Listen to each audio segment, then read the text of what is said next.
Hello friends, welcome to my channel Best Tips. Today I'm going to share few PTM tips for parents. So as soon as we get to know that we have to attend PTM, many thoughts come across our mind like, oh, again we have to go and listen to the teacher, don't know what she's going to say this time, or what a waste of time. Some will think this time I'm going to ask this and that, but during PTM we do forget the things. Not everyone understands why are we attending the PTM and how we can make the PTM more smooth and constructive for our child. So first, let's understand why it is important to attend the PTM. In that, the first thing comes in my mind is that PTM we can use as a mean of exchanging important information about our child. So, as a parent or guardian, you are the first teacher for your child, and more than you, nobody knows your child, its strengths and challenges. So, it's very important for you to attend the PTM and share these information with the teacher so that she or he can support the child's learning better. Second, I would say that it gives opportunity for the parents to understand the child's a typical day at school.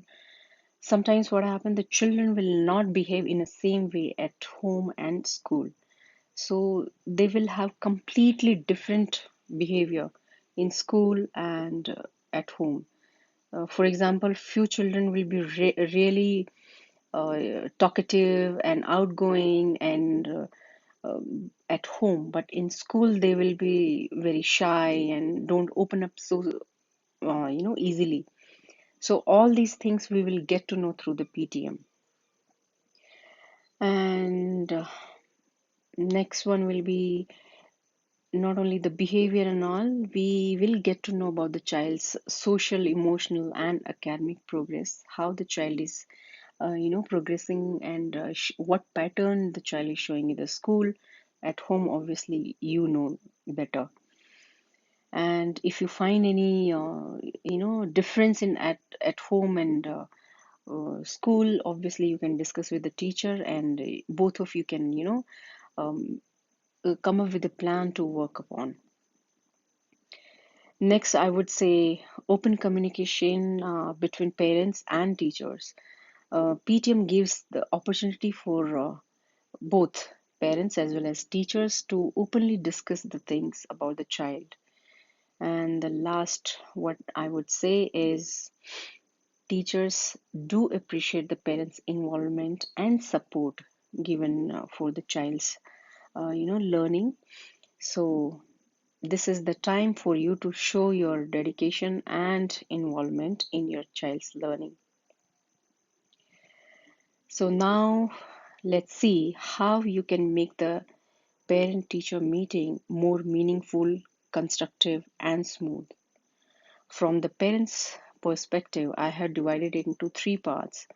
And the first part would be you have to prepare yourself for PTM, which is before going for a PTM. So as soon as you get to know that you are going for PTM, make sure you come up with your list of things to be discussed. So write down your things or the questions you want to discuss during the PTM in a notebook or diary. And I personally do that.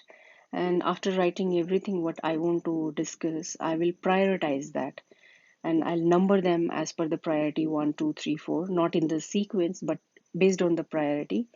And when you are in the PTM, start with the most important points you want to discuss. Then go to the less important points. And when you are preparing these questions, keep in mind that what kind of PTM you are attending right now. If it's a midterm PTM or it is the final PTM, so you will have different kind of questions for that. In midterm PTM, You would like to ask how you can support your child to achieve the grade level expectations. On the other hand, if you are going for the final PTM, you will not be meeting the same teachers for the next year. Obviously, you will have new teachers. So your questions will be different, like if my child is ready for the next grade or not, or what are the things I can do during the holidays to make the child ready for the next grade, etc. So all these questions you can write and keep it ready and carry your diary or notebook wherever you have listed these things during the PTM, where so that you will not forget to ask these questions. And also, whatever teacher is telling, or these discussion points, or if you have to work on something, you can write down then and there, and which you can be able to refer later. Next, I would say ask the child's perspective. It's not only about parents and teachers. We have to know how the child feels about the school or his class. Is there anything that child wants you to discuss with the teacher?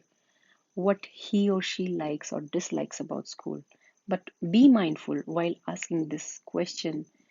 Don't try to put the words in your child's mouth.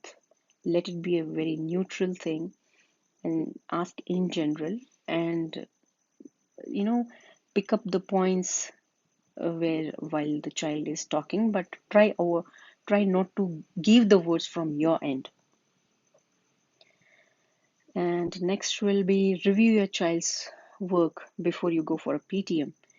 If you are regularly checking the homework or the assignments given by the school, then I'm sure you will be up to date what is happening academically in the class and how your child is doing.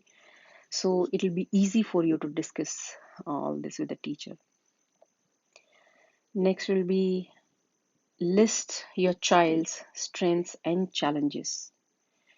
Don't miss on this point, because when you are discussing all these things with the teacher may not know few things about the child, which these traits or these behavior or these strengths which child will show at home and may have not shown in the school. So you can obviously tell the teacher these are the strengths of my child, and few challenges if you see your child is facing anywhere, you can discuss all that, and you can discuss if there is a scope of additional support from the teacher or you, so that and if you have listed down all these things, you will not forget to discuss with the PTM, because sometimes what happens in the flow of talking and conversation, we miss out on few points and then we think, oh, I should have discussed this, I missed on that.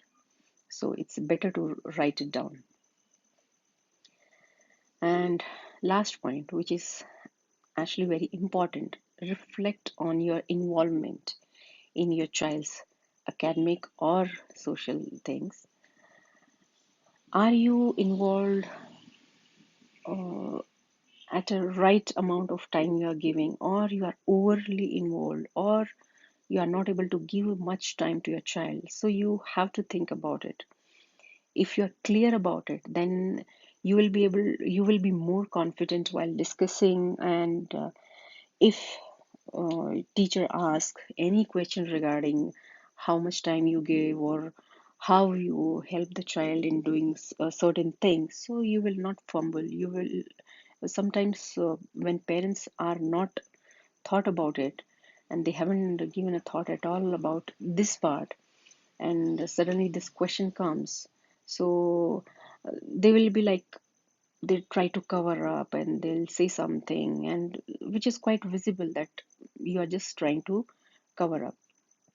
So beforehand, just think about it, and if you are overly involved, just try to think how you can reduce it and how you can just give space to the child. So now, as we have discussed and you are ready with your questions and ready for PTM, let's move on to our second segment, which is during the PTM.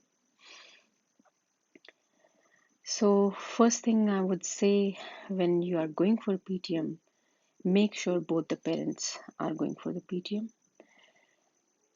I know it's not possible all the time that both of you can go, but as much as possible, make sure that both of you are going. It will show your involvement and dedication towards your child's progress. Sometimes PTM may be just for 10 to 15 minutes, but being present there makes lots of difference. It gives a positive message to the teacher that you both are equally serious and involved for your child. Both the parents should discuss before coming to the PTM and avoid the contradicting statements in front of the teacher, which is quite an embarrassing situation. So it actually happens as a educator, and while during the PTMs, I have seen that happening. So just try to avoid that. Be on time and finish on time. So it's very important for you to respect the teacher's time, and in this way you will set an example for your child as well. So there's no harm in reaching 5 minutes early for a PTM. If you do that, you will get time to breathe and calm yourself down.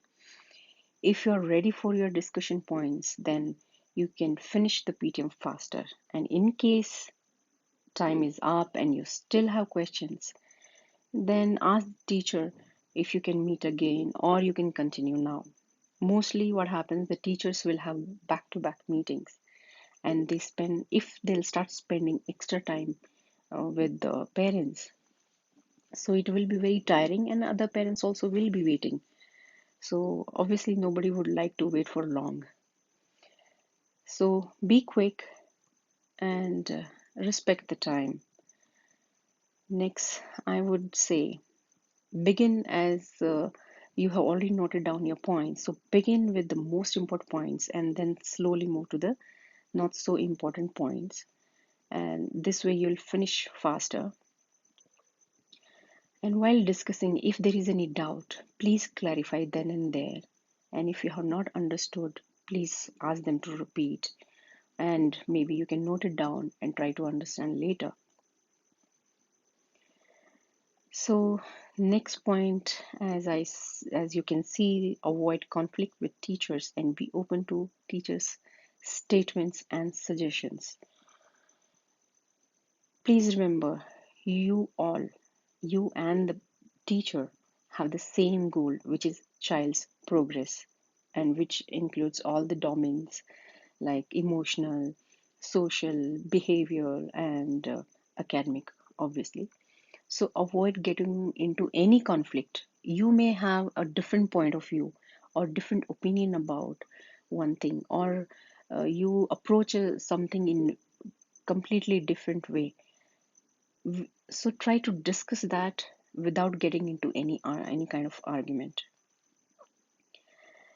Next, I would say when you are going for a meeting, please exchange significant information about your child.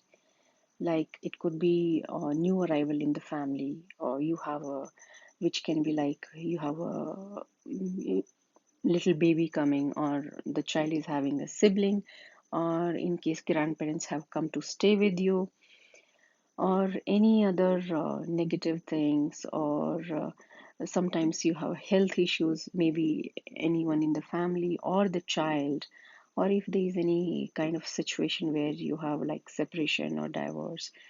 These may sound very personal, but child gets affected emotionally, and this will reflect in their behavior as well as academics.